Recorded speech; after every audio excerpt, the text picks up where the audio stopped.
Hello everybody, this is Astocky here, and welcome to another episode of me playing Kerbal Space Program, the real Kerbal Space Program. And the reason I say that is because I have some mods. You saw the last video hopefully where I was just getting things started. Well, it turns out some of the mods have updated and they're no longer compatible with where they were, so we're going to be starting a new game.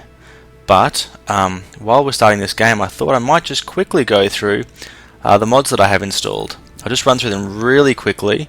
The first one is called the Payload Pack. The next one is LSI Cargo Bay. The next one is Subassy Loader. I have the Kethane Pack. I have Home. I have Deadly Reentry, which is part of what makes it real. I also have Remote Tech and the Remote Tech Probe Compatibility, which also go a long way towards making it real. I've got Mech Jeb, although I'm probably not going to use it a whole lot. I also have the Romfarer's laser system. The reason for that is because it has a cool feature that lets you start a ship to destroy debris, which I think is fantastic.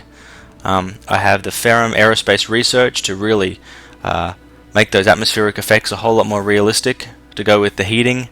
The Kerbal alarm clock, which allows me to set alarms so I don't forget things. I have Node Select, which really helps work the way that you can adjust your different I don't know what you'd call them, your different maneuver nodes, that's it.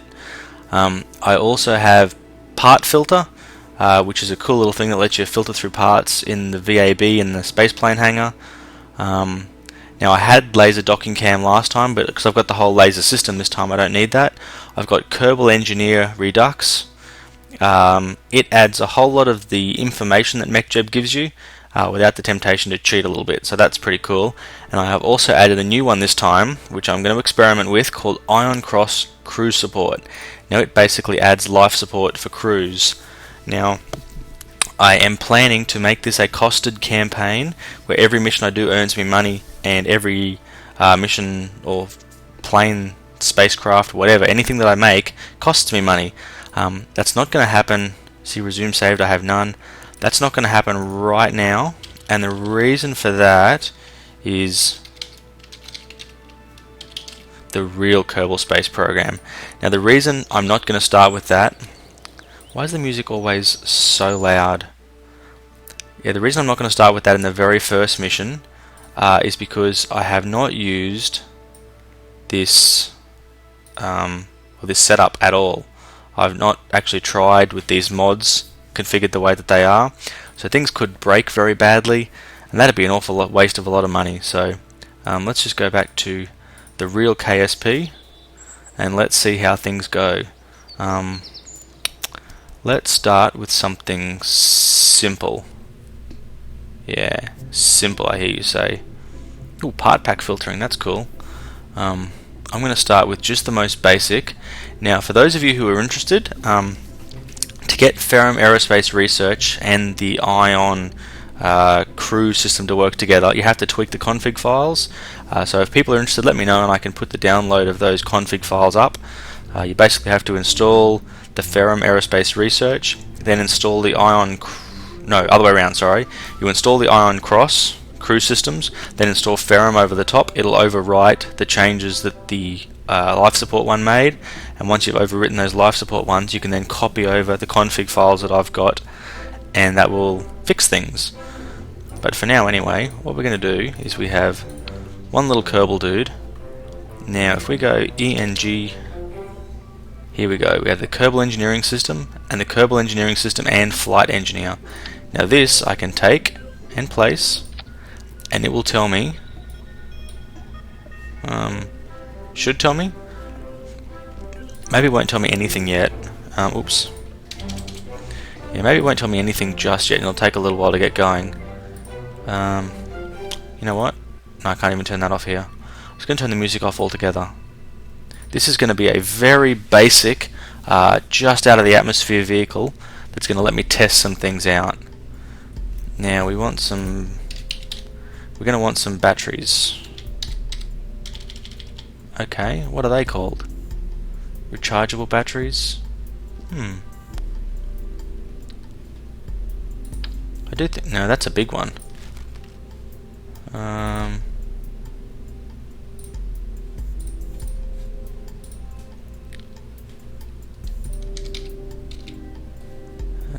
got the regular rechargeable battery pack, we've got the home recon module somewhere in here. There we go.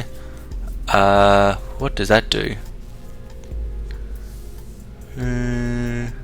Converts carbon dioxide into clean, breathable atmosphere. That's cool. And so it stores carbon dioxide, has some oxygen, uses electric charge. Okay, so that one's bigger, or much bigger. Yeah. I basically want to test how these things are going to work because I haven't tried them before. So let's go for a heat shield. So I know we're going to need one of those, and we'll stick that on. So put the heat shield on, then we will put that on. Then I'm going to need a bat pack because I want to see how quickly this thing uses power. There's a rechargeable battery pack. Now that's made me pretty heavy, which is not ideal. But you know, whatever. We'll see how things go. Can compact that display down. Now that we've got that set up, we are going to need a decoupler. So that's under structural, I think. We don't want the big decouplers, we want the little ones. There we go.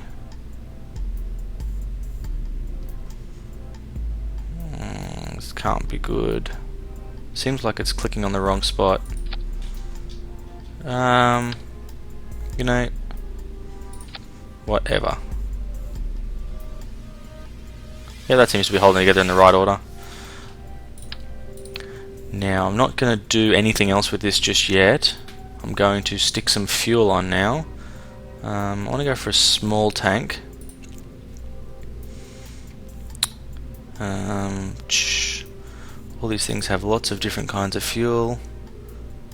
RCS, I don't really need RCS, so let's not worry about that. Maybe that's the one I want. Yep, perfect, that's the one I wanted. And then we will give ourselves an engine of some variety in shape and form. I want something small. What's the ISP? 390, 370, 330, 370. What's that? 320, 300. Yeah, I think the other one is definitely the best engine, so we'll stick that little baby on there. So there we go. Now this is part of the reason why I love the Kerbal Engineer. Look at that, it tells you the cost of the stage. So it tells you the total cost of everything basically that you have. So that's the cost of stage 2 is that. If we take from the decoupler down away, you get nothing, which is a bit annoying, but you'll see in a second that it kind of really does calculate everything for you. And you can kind of work out by using it exactly how much money you'll have left after each mission, or exactly how much each mission is going to cost you. So here I'm going to throw that on there. So the thruster weight at the moment is not very good for stage 2, but that is okay because we don't need stage 2 to be very good, because you are the vectored thrusting one, because this one has a thrust to weight ratio that is really good. And the total delta V, so there's the total cost of this entire rocket, 7,300, which is going to be just an absolutely brilliant way. Now we've got a delta V for the total rocket there of, I believe it's 3,300, which would nearly be enough to get into orbit, but I don't want to risk things, so what I'm going to do is put on 2 of those. Now where are the little aerodynamic helmets? There we go. Now what that should do is that should just boost off nicely and get me into orbit. So I don't think I'm going to need canards, but I do want just something small.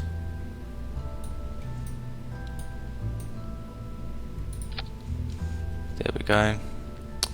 Just push that down to the bottom for now. So there, the total cost of my vehicle is 10,647. Got a total delta V of 3,900. Total thrust to weight ratio of 4, which is really very high, and things could go quite badly.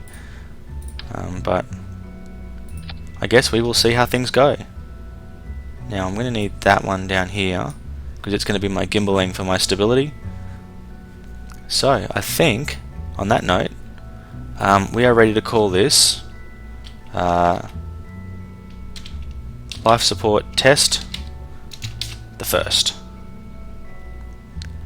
Now, like I said, I haven't tried flying this at all before, so this could go horribly, horribly wrong. Darn it, I want you little Kerbal doodad.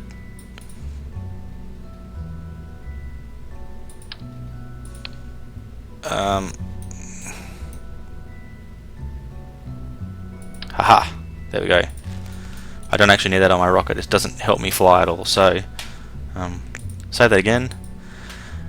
Prepare to launch! Prepare to launch! Now this rocket doesn't have SAS, so I'm hoping it's going to be very stable for Jebediah's sake. And 3, 2, 1, don't sue. Okay, lots of G-force there, lots of thrust, so I'm going to back this right off, because if I don't, actually even as it is, I have this crazy feeling that we are going to start to get atmospheric effects that are going to kill us.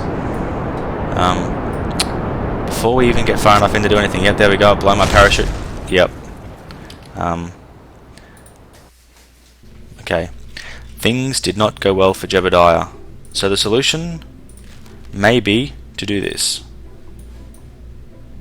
I don't think I'm going to have enough delta V now to do a complete takeoff,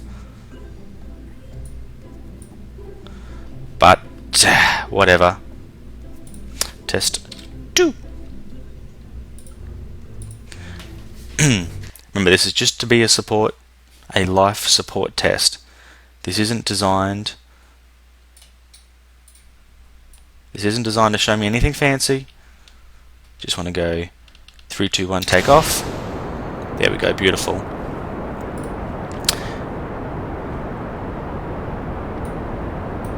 Now you can see there I have quite a fair bit of oxygen, building up a little bit of carbon dioxide. Oops. Let's just hold that still.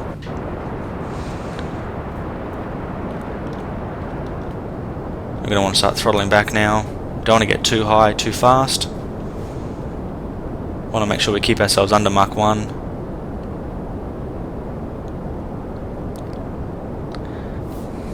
Just going to tweak this while I can now.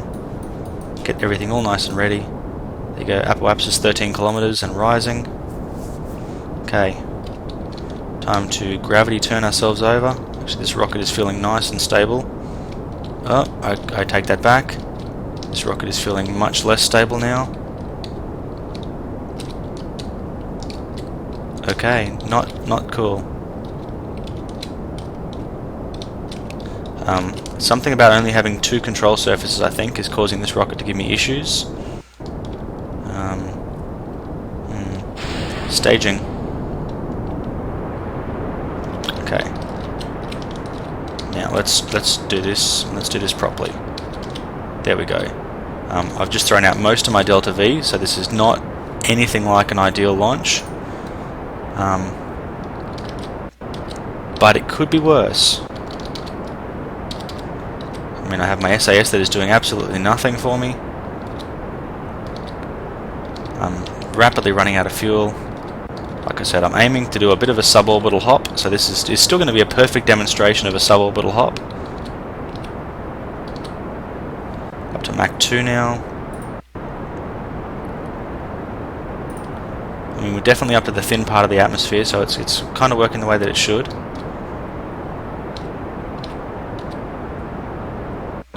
Really spreading ourselves out quite a long way at the moment, which is not too bad. Got to get myself up out of the atmosphere. Gonna have a slightly inclined orbital hop here anyway. How are we doing for fuel? Not too badly.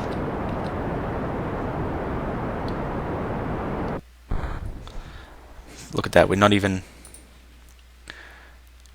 technically going to get into space. But now what I should be able to do is right click on this thing. This is the life support module. You can see up here when we click on the crew hatch, We're using 41 units of power per hour, a unit rate of 1 oxygen per hour, producing 1 carbon dioxide per hour, but we're currently not scrubbing. So over here we have a converter, and here we have a recycler, or a scrubber.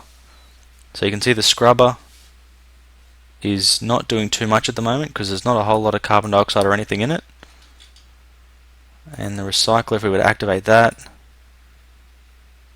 there you go, it's using up 4 carbon dioxide to produce 2 oxygen. I don't know if that's a good thing or not. What's this one using? It's using 1 carbon dioxide for 1, but using lots of power. Ah, there you go. So this one is free, it doesn't use power. Oh no, it uses 41 per minute. Well, that's a lot of power. What's this one using? 41 per hour, but it has a scrubber. I wonder. Oh, look at that, it's really draining away the electric charge. Look, I'll be honest with you, I have absolutely no idea what any of this stuff means. I'm new to it. Clearly, though, I'm using power quite quickly, and this is not producing as much as I would have liked. I think this one here is a bit of overkill, so we'll deactivate that. Yeah, the scrubber's kind of turning itself on and off really fast. So it looks almost like maybe 1 RTG would be sufficient. It's a little difficult to tell. But I think anyway, if we... Yeah. Okay, that's not what I was aiming for. But anyway, let's just now point ourselves retrograde. We are way too tweaky here.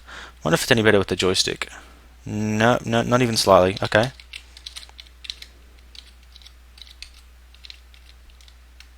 And hold. It's not holding that well. It's okay, that's why we have fine controls on. So now we are coming down reasonably quickly. Toggle. Yes, there we go. So that's our temperature.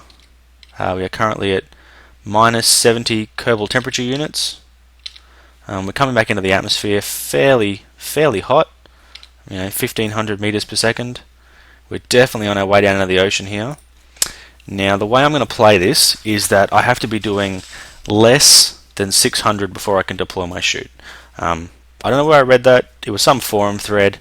The person could have been making it up, but it's a number, and you need to have a number to play with. So I'm going to stick with their number because I don't have a better one for myself. There we go. So you can see the temperatures. Temperature is dropping actually, which is quite unusual.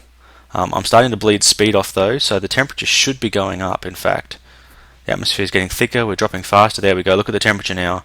500, 600, 1000, 1500, 2000. We're really bleeding this off quite quickly. That's got to stay below 10,000 or my Kerbals have a very bad day. There we go, temperature's going down, temperature's back down, excellent.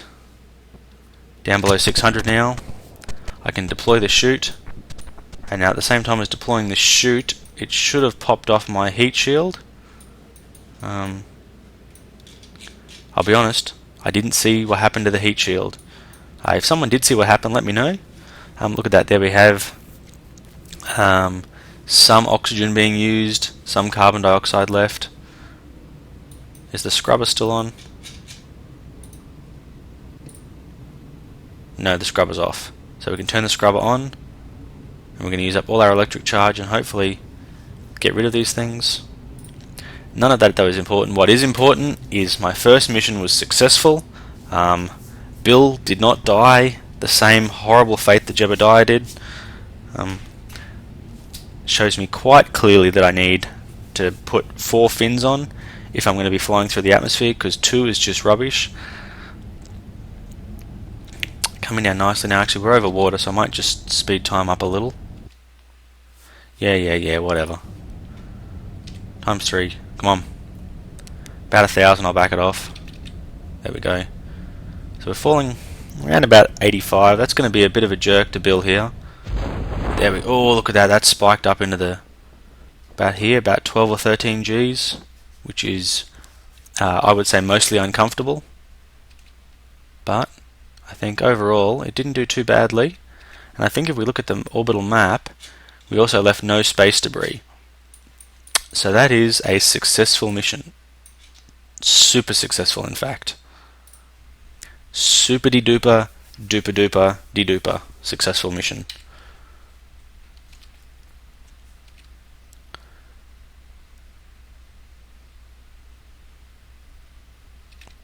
Slow it back down. Slow it back down. There we go.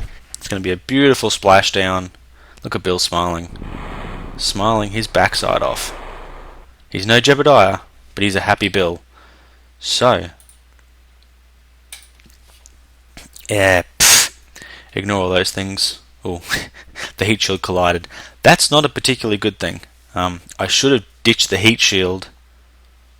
No, I should have popped the chute, then ditched the heat shield like one after the other like that. But, never mind. What we're going to do now is we're going to fly the same rocket, but this time we are going to go for quad symmetry. We're actually going to put canards on.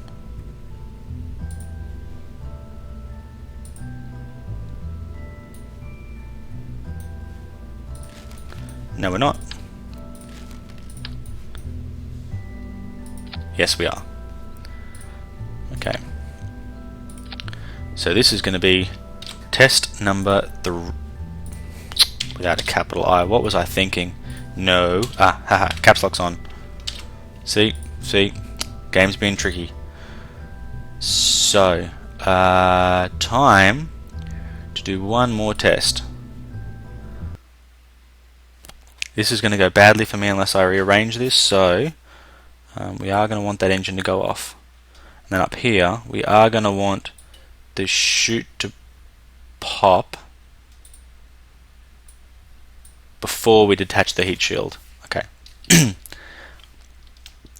Ready to go, Bill? 3, 2, 1, go. Okay, here we go. Bill's doing his thing. I'd like to have that resource to shoot up.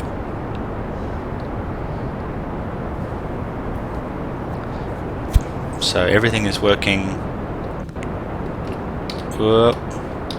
mostly as you would expect. Look at that, that's crazy. Fine controls, there we go. We have a little bit of a rotation thing happening that I'm not entirely happy with, but I don't know how to fix it either, so we're going to deal with it. And we're going to throttle right down now. So we're barely accelerating, and then we're going to turn SAS off and begin our gravity turn, hopefully. You've got to do this before you get too fast, is something I've worked out. Yeah, I was going too fast, because now I'm fighting my own velocity to try and turn it.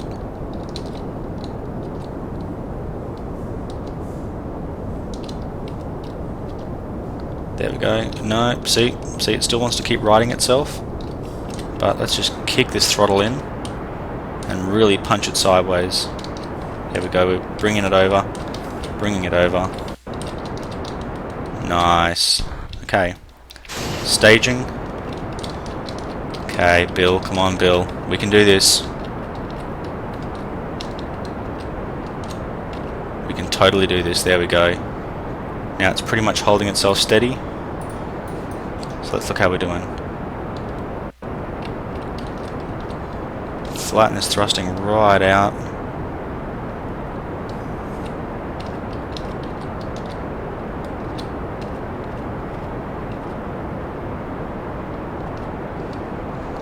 Look at that. I think we're going to do it. I think we're going to make it. Come on. 98, 99, 100. There we go. Now, I'm going to leave that debris in there, which is perfect, because I don't want to leave any debris. And now, hopefully I'm going to get myself up into an actual orbit where we can run around this thing a few times. So there we go, coming up, coming up, coming up. Okay. We'll now pitch this thing over and thrust.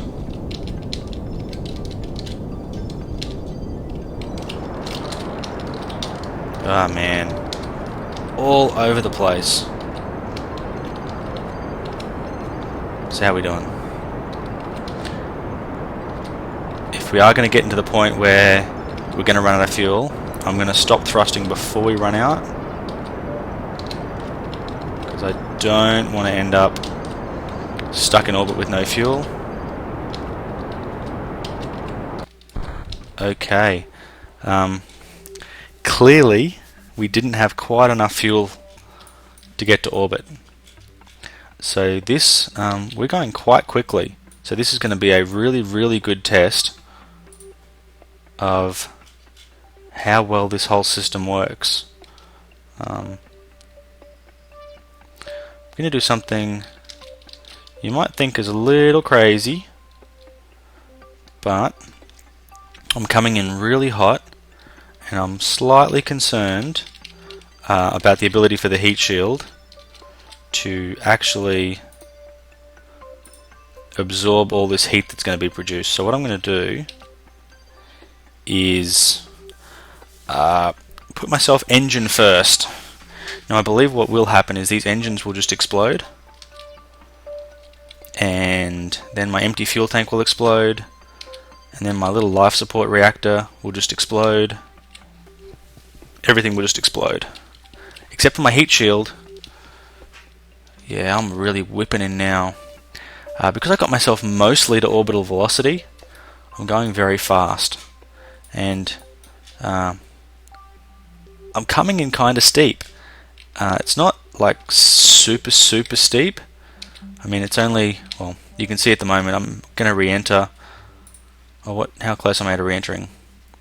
Yeah, I'm probably going to re-enter about 25 degrees by the time I actually hit the atmosphere. So that's not a bad re-entry angle, but it's a little steeper than I practiced before, and seeing how quickly my heat shot up last time, I'm a little concerned. Now the rest of these parts, to the best of my knowledge, will explode when they get to, come on, where are you? There we go. Yeah, so the rest of these parts I believe will explode when they get to about 3,000 degrees, or somewhere just about 3,000 degrees. So that's not going to be good for them, because yeah, I mean, it pretty much means they're just going to die. But who cares? You know, it's all in the name of progress. Now I still didn't get this to orbit, so life support test 3 is still a bit of a failure, but less of a failure than it could have been.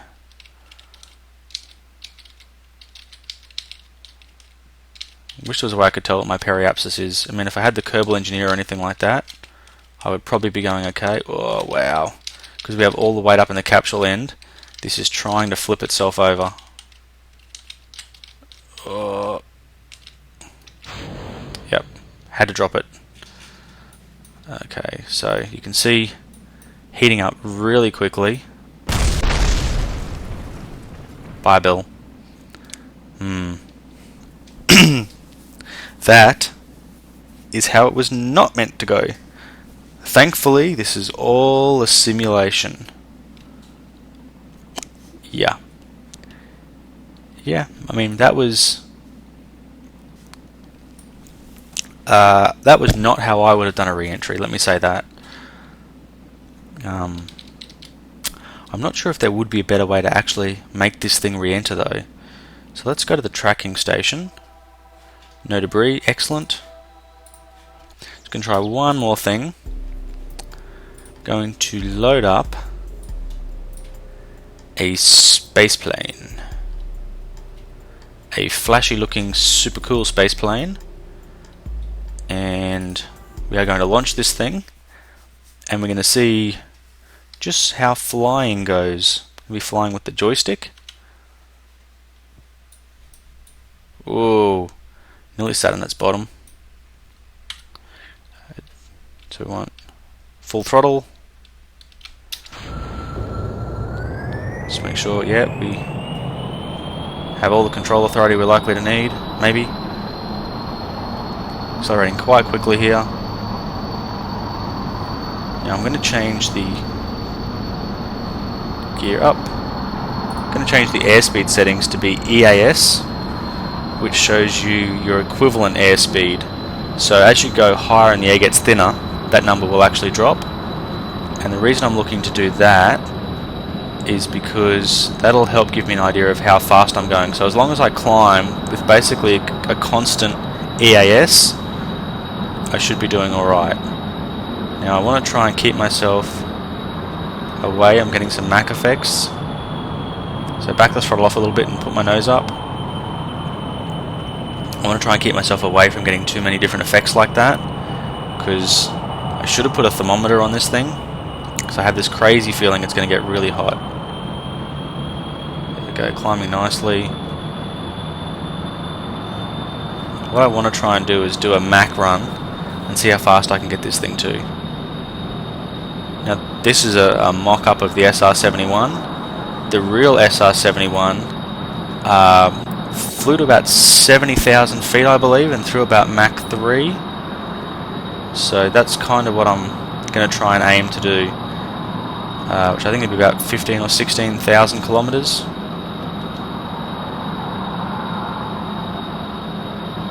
Let's try and just level off and build some speed up. Having some trim issues here, so let's just trim the nose up a little. Let me back some of the pressure off the joystick there. Okay. Climbing slowly, which is good. Speed's building up.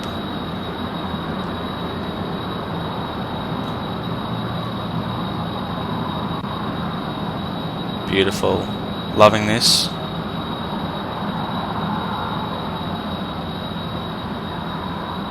Okay. I want to do something crazy. Do some time warp.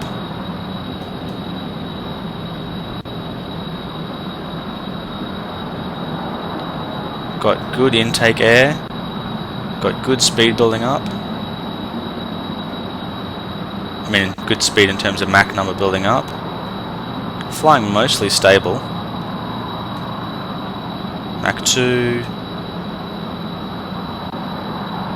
Well, that can't be good. Yeah, that can't be good. I'm going to pitch up a little. I don't think I should be getting re-entry effects. I'm going to try and climb myself out of these re-entry effects and see how that goes for me. You can see my speed's bleeding off quite quickly, but my Mach number is still going up to around the 15 kilometer mark. So now let's pitch the nose down a bit. See if we can't build some speed up.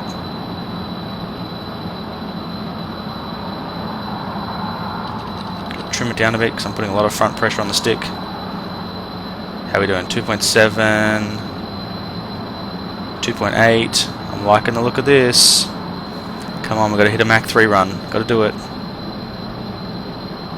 Mach 3, there we go, Bob.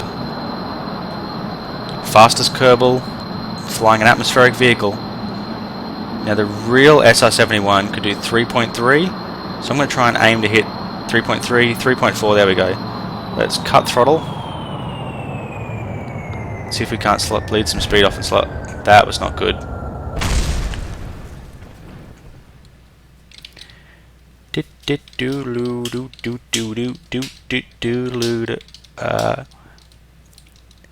No comments about that, please. Nobody saw anything.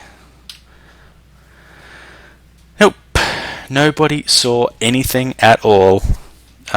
Yep. I was trying to cover it up with my finger, but you guys can't see me covering it up with my finger, so yep. Bob was not killed. Nothing happened. You didn't see anything. Well, anyway, I hope you guys have enjoyed watching this episode. I've really enjoyed playing it.